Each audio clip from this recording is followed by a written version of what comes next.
नमस्कार दोस्तों, studio time में आपका फिर से मैं बहुत बहुत स्वागत करता हूँ। कैसे हो? आई होप आप सभी अच्छे होंगे और आपकी तैयारी भी अच्छी चल रही होगी। तो देखिए, कुछ अब मैं सोच रहा हूँ कि जो आपका बाल विकास और शिक्षा शास्त्र है, इसके जो मोस्ट इम्पोर्टेंट टॉपिक है जिनसे बार बार प्रश्न पूछे ही जाते हैं।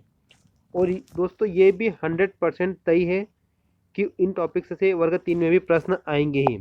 तो अगर आप इन टॉपिक्स को अच्छे से करके जाते हो तो आपका कहीं ना कहीं स्कोर बेटर रहेगा। चलिए, आप सबसे रिक्वेस्ट है, आज थोड़ी पेज क्वालिटी थोड़ी ख़राब आई है, तो आप थोड़ा इसको इग्नोर करें। नेक्स्ट टाइम इस पेज क्वालिटी को ठीक कर लिया जाएगा। ओके। तो देखिए, मैं यहाँ पर आपको थ्योरी नहीं पढ़ाऊंगा। थायराइड का सिद्धांत क्या था, ओके, सिंपल सा मैं बता दूंगा। अगर आपको अच्छे से थ्योरी पढ़ना है तो आप सिखवाल की रीड बुक को फॉलो कीजिए। बेस्ट बुक है दोस्तों, आपको ऐसी बुक कहीं नहीं मिलेगी। एक मिनट, मुझे नेट थोड़ा बंद कर दीजिए।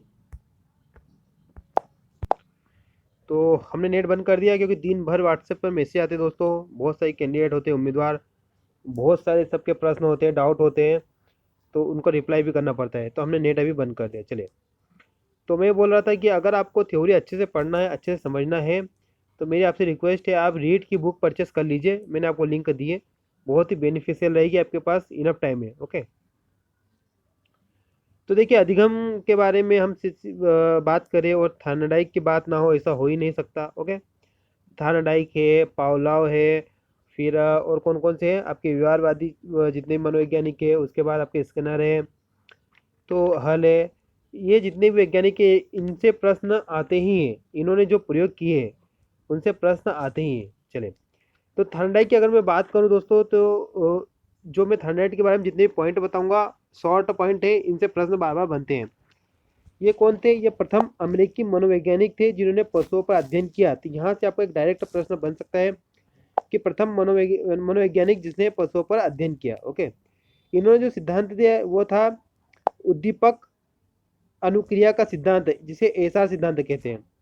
जिसमें से एस क्या है दोस्तों? एस है स्टिमुलस। ओके, उद्दीपक।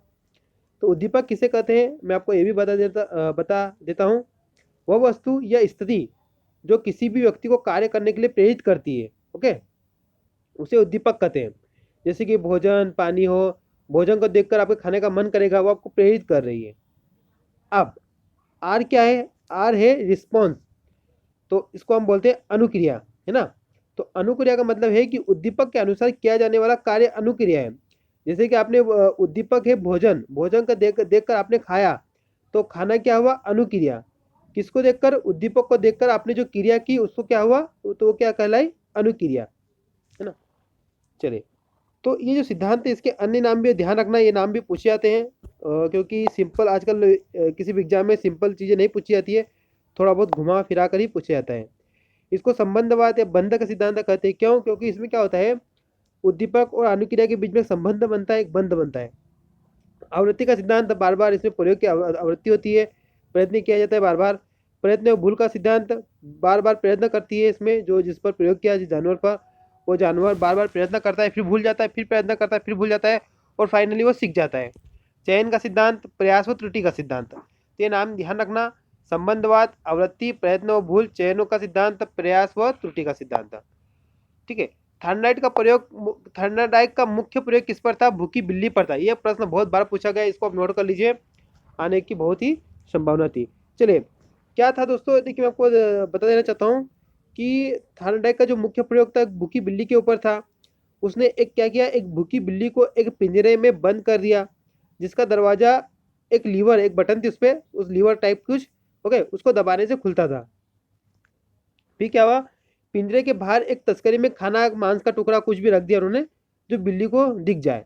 इस प्रकार से रख दिया गया कि बिल्ली खाने को देख व सूंघ सके, मतलब उसको देख भी सके और सूंघ भी सके, तथा खाना प्राप्त करने के लिए पिंजरे से बाहर आने के लिए प्रयास करे। अब ऑब्वियस सी बात है, सिंपल बात है यार, बिल्ली अगर बाहर खाना देखेगी तो प्रयास तो, उसको खाने के लिए प्रयास तो करेगी, है ना। पिंजरे में भूखी बिल्ली को बंद करने पर बिल्ली ने पिंजरे में इधर उधर दौड़ लगाई तथा अपने पंजों व मुंह से पिंजरे की छड़ों व डोरी को खींचा व काटने का प्रयास किया। कोशिश तो करेगी। अंत में वह अनजाने में ही लीवर को दबाने में सफल हो गई। हुआ क्या है कि बिल्ली ने कोशिश की बाहर जाने की, बार बार, कभी वो पिंजरा को तोड़ने की कोशिश कर रही है, काटने की कोशिश कर रही है, तो बार बार प्रयास करने के चक्कर में अचानक से उस लीवर पर उसका पैर पड़ जाता है, ठीक है, अनजाने में पड़ता है, जिससे क्या होता है लीवर पर जैसे ही पैर पड़ा तो दरवाजा खुल गया, बिल्ली ने बाहर आकर भोजन खा लिया। अब थानराइट ने क्या किया, शीघ्रता से फिर से बिल्ली को पिंजरे में बंद कर दिया।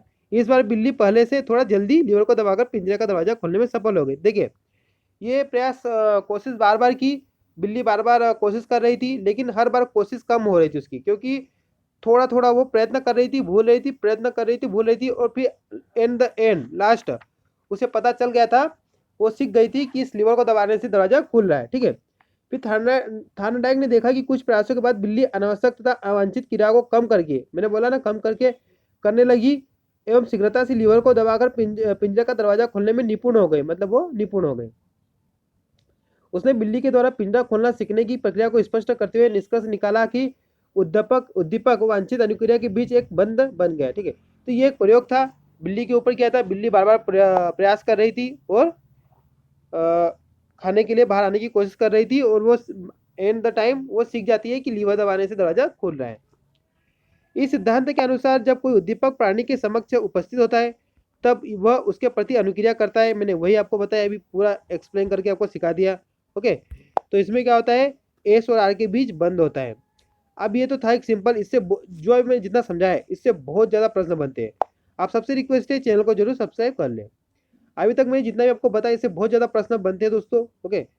थार्नडाइक के सीखने के मुख्य नियम, थार्नडाइक ने मुख्य नियम दिए हैं और गौण नियम। तो देखिए मुख्य नियम कितने दिए, वो 3 दिए। कितने? 3 दिए। वो कौन कौन से दिए ये ध्यान रखना। पहला है तत्परता का नियम, दूसरा है अभ्यास का नियम, तीसरा है प्रभाव का व परिणाम का नियम। अब ध्यान रखिए तत्परता का नियम, वुडवर्थ ने तत्परता के नियम को मानसिक तैयारी का नियम भी कहा है, ध्यान रखना, ओके, मानसिक तैयारी का नियम। चले अब थार्नडाइक के सीखने के गौण नियम कौन कौन से वो भी देख लीजिए। बहुप्रतिक्रिया का नियम, आत्मीकरण का नियम, मानसिक तैयारी का नियम, आंशिक क्रिया का नियम, सहचार्य परिवर्तन का नियम। तो ये 5 गौण नियम है, इसे भी आप थोड़ा ध्यान रखिए, नोट कर लीजिए। अब इस सिद्धांत के मोस्ट इंपोर्टेंट यूजेस कहाँ पर है, यह करके सीखने के सिद्धांत पर बल देता है। तो ये भी बहुत इंपॉर्टेंट पॉइंट है, इसे नोट कर लीजिए, ओके। छोटे तथा मंद बुद्धि बालकों के लिए यह सिद्धांत उपयोगी है। इस सिद्धांत के द्वारा बालक आशावादी और असफलता में भी सफलता देखने वाला होता है। मतलब कि बिल्ली कोशिश कर रही है, ओके, असफल हो रही, फिर भी उसको ऐसा लग रहा है कि नहीं मैं पहुंच पाऊंगी भोजन पास, वो बार बार कोशिश करती है, ठीक है। मतलब असफल होने पर भी वो कोशिश कर रही है, उसको सफलता दिख रही है। अभ्यास करना पड़ता है बार बार, ये वही अभ्यासी क्रिया पर आधारित होता है।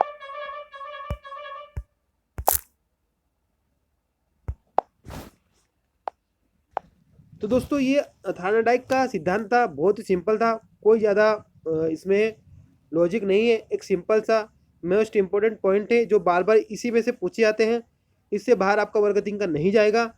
और कुछ है किस तरह से घुमा फिरा के पूछते हैं, इसी में से पूछेंगे वो इसी में से, लेकिन वो घुमा फिरा कर पूछेंगे। मैंने आपको जितना भी अभी बताया ना, लिख कर इसमें जो लिखा हुआ है इतना, और जो मैंने बोल कर बताया समझाया, वो पूछेंगे वो इसी में से, लेकिन क्वेश्चन को थोड़ा घुमा फिराएंगे। तो हम उसकी प्रैक्टिस भी कर लेंगे कि प्रश्नों को कितना घुमाते हैं एग्जाम वाले, और हम कितना उनको समझ पाते हैं।